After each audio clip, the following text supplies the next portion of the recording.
আসসালামু আলাইকুম। আজ আমি অনেক খুশি, কারণ আজকে আমাদের বাড়িতে মেহমান এসেছে আর সেই সাথে আজকে হুজুরের খাবারের দিন। তো আজকে সকাল থেকে রাত পর্যন্ত হুজুরের জন্য খাবার দিতে হবে। আলহামদুলিল্লাহ, হুজুরকে খাবার দিতে পেরে আমরা অনেক খুশি। আর সেই সাথে কালকে বিকেলে আমার ননদ আর ননদের মেয়েরাও এসেছে। এই সকাল সকাল সবাইকে কি খেতে দেবো ভেবে পাচ্ছিলাম না। তাছাড়া আমাদের বাড়িতে যেদিন হুজুরের খাবারের তারিখ থাকে সেদিন আমরা হুজুরের জন্য স্পেশাল কিছু রান্না করি। তো আজকে সকাল সকাল মুরগির গোশ, আলু ভর্তা, ভাত, ডিম ভাজি এগুলাই করেছি। আমার ননদরা সবাই একটু আগে খেয়ে নিয়েছে। এখন হুজুরের জন্য আবারও একটু খাবারটা গরম করলাম আর এখন তার বাটিতে বেড়ে দিচ্ছি। হুজুর আমাদের বাসা থেকে কবে তার খানা নিবে সেটা আমাদেরকে আগের দিনই জানিয়ে দেয়। এই তো হুজুরের খাবারগুলো বাটিতে বাড়া হয়ে গেছে। মাদ্রাসা থেকে দুজন ছাত্র এসেছে হুজুরের খানা নেওয়ার জন্য। আমি তো একবার সকালে ভেবেছিলাম মুরগির মাংস বাদ দিয়ে শুটকি মাছ রান্না করি। আমার ননদরা শুটকি মাছ খেতে অনেক পছন্দ করে, কিন্তু আবার ভাবলাম হুজুর খায় কিনা সেটা ভেবে আর রান্না করা হয়নি। বাইরে দুজন মাদ্রাসা ছাত্র অপেক্ষা করছিল। ওরা আসার পর সালাম দিয়ে অনেক সুন্দর করে কথা বলে, কিন্তু খেতে বললে সহজেই কিছু খেতে চায় না। আর এটা হলো হুজুরের সকালের খাবার। হুজুরকে আমরা 3 বেলায় গরম খাবার দিই। ওদিকে দুজন মাদ্রাসার ছাত্র এসেছে, ওরা এসেই তো বাইরে খেলাধুলা করতে শুরু করেছে। আর এদিকে আমি তাড়াতাড়ি খাবারগুলো রেডি করে নিলাম। ঝটপট খাবার রেডি করে আমি ওদেরকে ডাক দিলাম, কিন্তু ওদের খেলাধুলা একটু বিঘ্ন পড়ে গেল। আসলে ওরা মাঝে মধ্যে আমাদের বাড়িতে আসে, এই জন্য আমাদের বাড়িটার সাথে ওরা কিছুটা পরিচিত।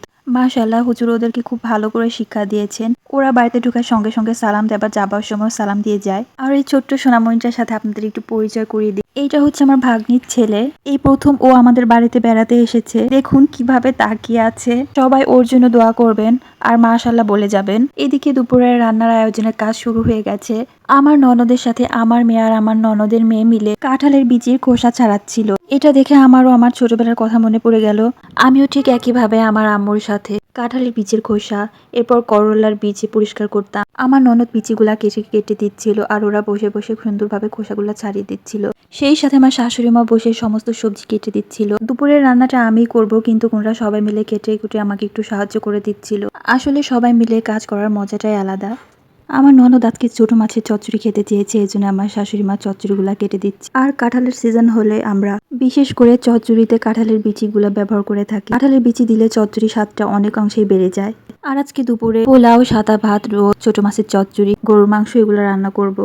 আমার শাশুড়ি মা পেঁয়াজ আর ছোট মাছ চচ্চড়ি করার জন্য সবজিটা কেটে দিয়েছে। আর এখানে আমি রোস্ট, মাংস, মাছ সবকিছু ধুয়ে পরিষ্কার করে নিয়েছি। আর পোলাওয়ের সাথে খাওয়ার জন্য এখানে আমি টিকিয়া তৈরি করব। আমার রান্নার সময় সবকিছু একবারে গুছিয়ে নিয়ে বসতে ভালো লাগে, এতে কাজটা অনেক সহজ হয়। আমি সকাল সকাল রান্নাটা শুরু করে দিয়েছি। এখানে দুধ চাল করে রেখেছি সেমাই রান্নার জন্য। গরুর মাংস রান্নার জন্য আমি মশলাটা খুব ভালো করে কষিয়ে নিচ্ছি। আমার ননদরা আসলে ঝাল খেতে অনেক বেশি পছন্দ করে। ঝাল না হলে তারা তরকারি খেতেই পারে না। আমাদের বাড়িতেও সবাই তরকারিতে অনেক বেশি ঝাল পছন্দ করে, কিন্তু আমার শ্বশুর শুধু ঝাল খেতে পারে না।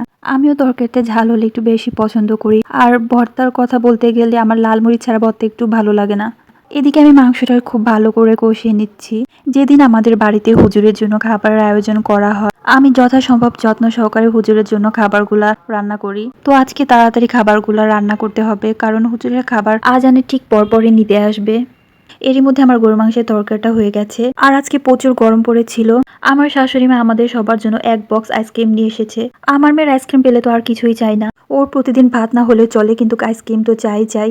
আমিও আইসক্রিমটা নিয়ে নিলাম। ঘরের মধ্যে আমার ননদরা সবাই বসে আছে, ওখানে এখন সবাইকে দিতে যাচ্ছে। এই গরমে আমার তো মনে হচ্ছিল একটু টক কাঁচা আম মাখিয়ে খাই, কিন্তু কি করব, গাছে তো একটাও কাঁচা আম নেই তো কি করার। এর জন্য গরমটা একটু দূর করার জন্য সবাই মিলে আইসক্রিমই খেয়ে নিলাম।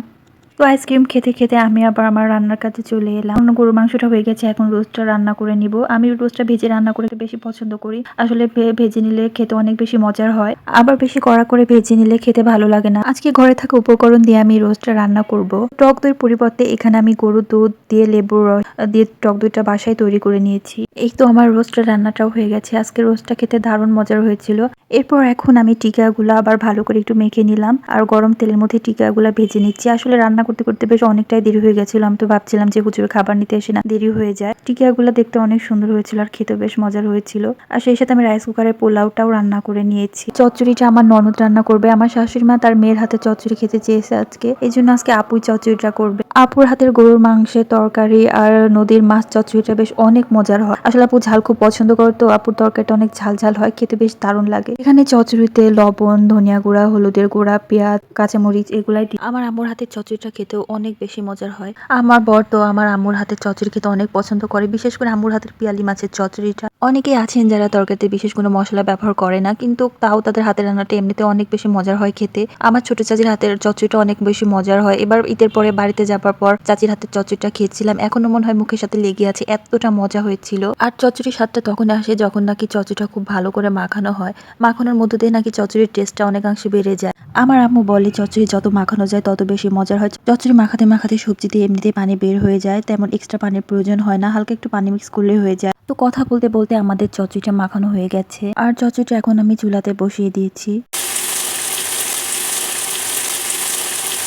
আর এটা হচ্ছে চচ্চড়ির ফাইনাল লুক, দেখে মনে হচ্ছে খেতে ভালোই হবে। খাবারের শেষ পথে একটু মিষ্টি না হলে চলে না, মনে হয় কি যেন একটা খাইনি, তাই আজকের মিষ্টির দায়িত্বটা আমার শাশুড়ি মাকে দেওয়া হয়েছে। আমার শাশুড়ি মা আজকে সেমাই রান্না করছে। আমার আপু তো আমার শাশুড়ি মায়ের হাতে সেমাই খেতে অনেক পছন্দ করে। আমরা তো অনেক তাড়াতাড়ি করছিলাম কারণ হুজুরের খাবার নিতে আসার টাইম হয়ে গেছিল। আসলে আমরা বাড়ির লোকেরা একটু দেরি করে খেলেও তেমন কোনো সমস্যা নাই, কিন্তু হুজুরের নিতে এসে দাঁড়িয়ে থাকলে সেটা মোটেও ভালো লাগে না।